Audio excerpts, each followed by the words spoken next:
So lately in automation, I have been absolutely obsessed with throwing the biggest engines possible into very small car bodies. So a while back, I threw a Cummins 4BT turbo engine into a Mazda Miata. I threw the smallest V16 engine into a car the size of a Toyota Yaris. But what if we went bigger? A lot bigger. What's up guys, Rai here and welcome back to some more automation and BeamNG.Drive. Today we are building the biggest 4-cylinder engine possible in this body. So we're making a massive, and I mean massive, 4-cylinder engine in a very small body. This body is, I think, 85 inches of wheelbase. This car is about the size of, I think, a Suzuki Swift, or in between a Suzuki Swift and maybe a Toyota Yaris of the time. 2008 is the model year. So what we're building here is basically a perfectly normal car, except imagine if the entire drivetrain was ripped out and someone shoved a massive engine inside the engine bay. So just imagine like 500-600 horsepower in like a 2,000-pound car. That's basically the goal today. I'm not crazy. I'm not crazy, guys, I promise. It's going to be a front engine, longitudinally mounted. It's going to be a rear-wheel drive car.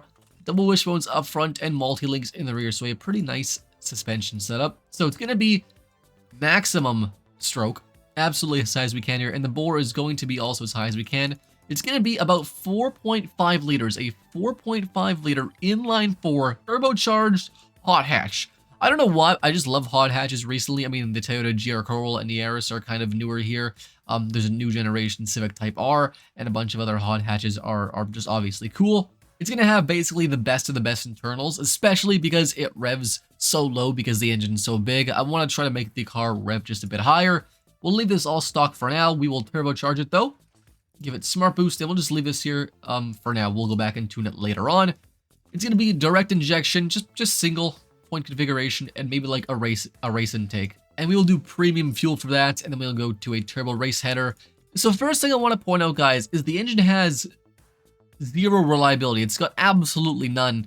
If that's not a good sign for this car, then I'm not sure what is, to be honest. We're making 140 horsepower and 235 pound-feet of torque. Yeah, that sounds pretty terrible. But the engine also is knocking pretty dramatically, and that's also probably the mark of a good car. If we just lower the ignition timing, now we are at over 200 horsepower. Let's give it just a ton more fuel. Let's increase the red line a bit further. Although the engine is getting a bit more stressed and damaged here, it's fine. Everything's fine here. So with like pretty much no tuning, guys, we're at 400 horsepower and 395 pound-feet of torque, which is pretty good in a car that's going to be quite light. Let's actually go through the rest here and see what it weighs first. Then we'll go back and tune it a bit more. That's so huge. That's like stupidly huge. I actually like that. That's actually kind of good. Let's just go a little bit big here. Okay, we can hide the intercooler and all that stuff. I don't mind that. Let's go ahead and do that. Let's move the engine a little bigger. So let's just go ahead and just yoink this up to the max and yoink this up to the max. Can we actually go over? Wait, we can go over?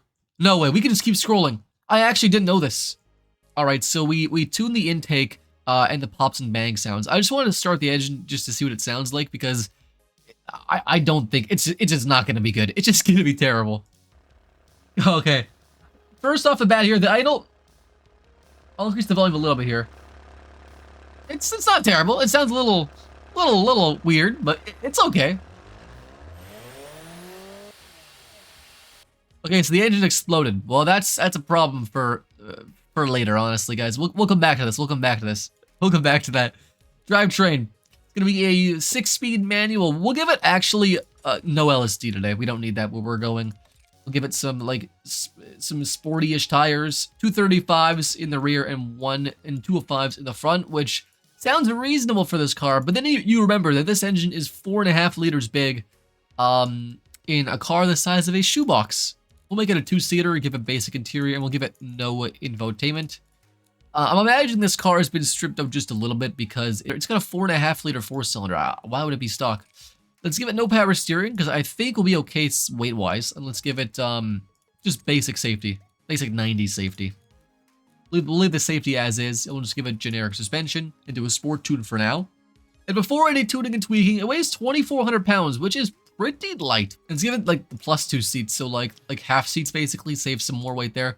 The goal is to make this car like just absolutely stripped out, I guess, and maybe the 5-speed to lower by what? How much? 10 pounds? 10 pounds. That's not bad. That's not terrible.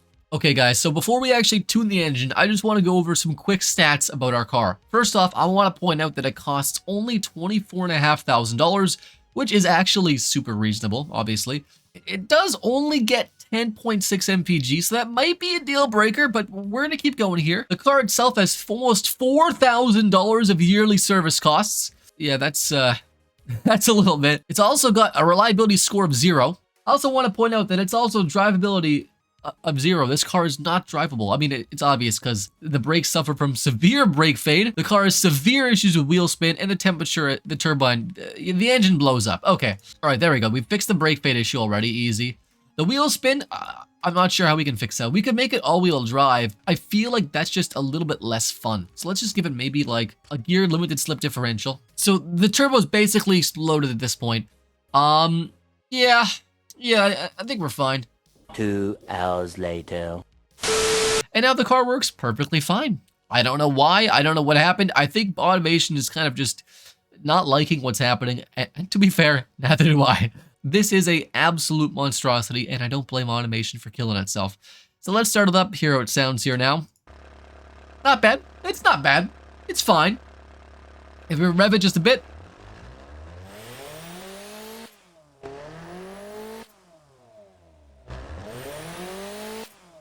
You could hear that turbocharger kicking. It sounds like VTEC almost. So before we design the car, I want to give it a name, and I want to give it a name that's really telling to what this car is. And for some reason, the first word that came to my mind was fragrance. Don't ask why. I don't know why. This is the fragrance. It's so terrible. I don't know why. Why do I like that so much? It's the Fragrance Sport Plus Double. It's so bad, it's good. All right. So what we're going to do now is design the fragrance in a time lapse. I'm going to go over all my design tips and tricks. And then we're going to hop into BeamNG.Drive and drive this absolute monstrosity. Sit back, relax, guys, and enjoy. All right, so we're starting the build for my 2008 hot hatch that's been a massive inline 4 swap for some reason. We are starting with the front. It's going to have these sort of quad headlamps resembling sort of almost a classic muscle car kind of vibe, but in a, you know, a mid-2000s car, having a bit of an aggressive open, very wide lower front fascia and a big sort of snout in the front with the main grille here, shaping it up to be similar to, I think, something almost like a Subaru WRX kind of vibe at the time, maybe, or maybe a bit of Volkswagen Golf. It is a, you know, compact hot hatch, basically. So we're going with a sort of closed-off vents on the side, which I'll tweak later on, adding a big open vent in the middle with this sort of bridge in between both sides, similar to the upper half of the grille, so it's sort of being split down the middle, and sort of just tinkering, adding the actual details inside the grille, and working on some fog lamps, which I come back to later, which actually turn out to be the turd signals.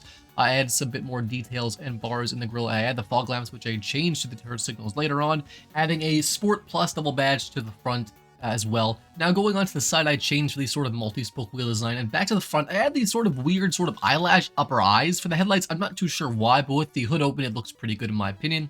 Working on a bit of a side vent, which I later get rid of, and adding a bit of side skirts to the side of the vehicle. Tweaking with the front sort of splitter on the car as well. Going back to the size, tweaking it just a bit more, adding an area for a big rear diffuser, changing the wing to carbon fiber. Bit more details, and sort of just styling in the front end of the vehicle, which is pretty much done now, but I'll tweak it a little bit more later. On the back end, which was a bit of work, and I think the back rear diffuser turned out really, really good. The exhaust tip might be a little bit too big, but this is an aftermarket car, adding a fragrance badge, a Canadian license plate, a third brake light, and some sort of vents and some reflectors on the rear diffuser as well. Tweaking the big exhaust now, and adding the rear taillights. So the back is similar to something like a Mazda 3 of the time, which is pretty much like the vibe I was going for.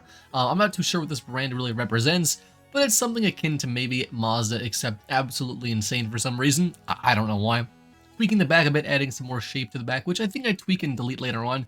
Adding some double bubble roof bulges on the top, and changing the color just to white just for now.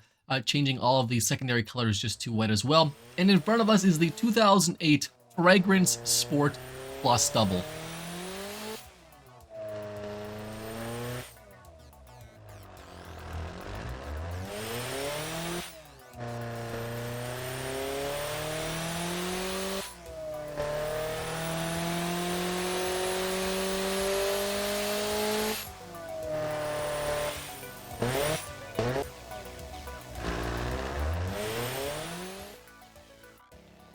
Alright guys, so we are in BeamNG.Drive with the Fragrance, and I want to point out how absolutely insane this car sounds stock. It just sounds pretty crazy. I also want to point out the back end looks pretty clean. The taillights, they're okay, but it looks pretty clean. I wish they were a little more shallow, but that's fine. So if we go over to the front now though, the engine is absolutely insane. The intercooler is sticking out literally a foot further, which is just kind of stupid, but like, I like it. It's so dumb. It looks so stupid. The car looks cool besides that, really. It looks quite clean, actually. We will do a drag race. I want to see if this car handles in a straight line. I mean, I know how it handles. It's not good. There's a bit of wheel spin. We'll just spin a little bit. Spinning the first steer. We do get a tad of torque steer, actually, as well. 3.1 seconds to 100 kilometers an hour. And 230 kilometers an hour. And we're spinning out. So, 10.4 seconds in the quarter mile, which is absolutely insane. Almost a sub 10 second quarter mile. We're approaching that. A casual cruise on our 700 horsepower hot hatch. So over 200 is fine. Just a little higher than 200 though. It spins out. The front end lifts up so much. It lifts up so much. And it's getting a little sketchy. Okay. Yeah, this car is not flying to the ground at all. And I think I'm going to tweak the suspension just a bit and put it to actually maybe a more normal suspension. And then we'll hop into a different race. We're here in a beautiful city, obviously. I actually absolutely forget what track this is, but we're gonna go ahead and do it anyways. It's called being professional, guys. It's what a professional is. I actually forgot to finish the emblem in the back, now that I notice. We're gonna totally ignore that. It's fine, it's fine. This track is about 1.5 minutes long, something like that. I want to note that this car now has race suspension tuned, and it's a little crazy. It's a little crazy. So we're launching here first. The engine is a little explodey. Oh my god. This car is not meant to drive like this. The wheelbase is way too short. It's just so short. This much power. It's also extremely front biased. The weight front bias, it's like 65 front and like 35 rear. All the weight in the front makes, oh my gosh. There's no downforce either. Oh my gosh. Okay, are we good? This is actual torture. This is genuinely a form of torture, guys. Now, if this thing was all-wheel drive, it would actually be pretty incredible, but we didn't do that because we wanted pretty much an insane vehicle, and that's what we got. Now, once I've got the hang of it, it's not terrible. Oh, this is a tight alleyway here.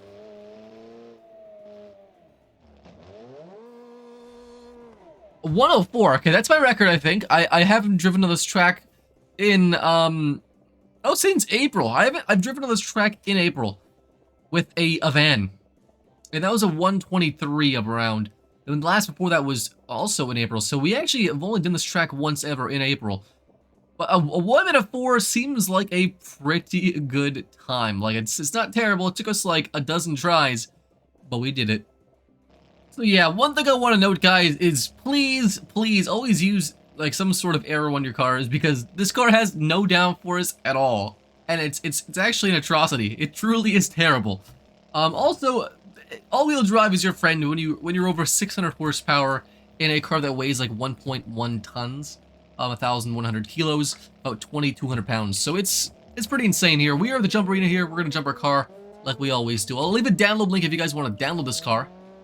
And let me know if you guys want to see more cars, like this, like absolutely just bonkers cars, massive engines. They've been a lot of fun lately, and I've been enjoying them, honestly. Oh, downhill, this is not bad. 280 kilometers an hour in the straight, not bad actually. And we actually totaled the car. So overall, I give this thing, oh wow, this is rolling a lot. I give this thing probably a solid 3 out of 10 on the Rise score. So we're going to finish off here, guys. Join my Discord, link in the description below. I'll have another video up shortly. I will have another engine sim video up shortly, next, I think, because I'm enjoying that simulator a fair bit recently. Thank you guys so much for watching, and of course, as always, I'll see you guys next time.